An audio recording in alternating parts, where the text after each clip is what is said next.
guys, ipapakilala ko sa inyo si Hennessy, ano. So itong si Hennessy, this is an imported 20 Grand Kelso.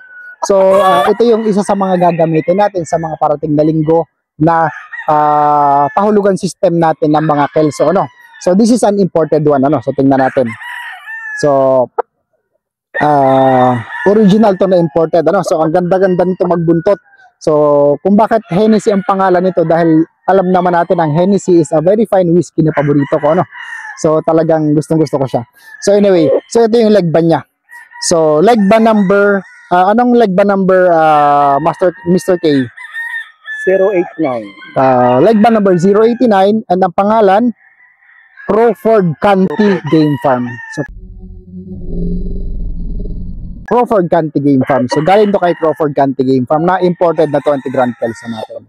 So abangan nyo guys, dahil sa 500 pesos a week, magkakaroon kayo ng anak nito na puro.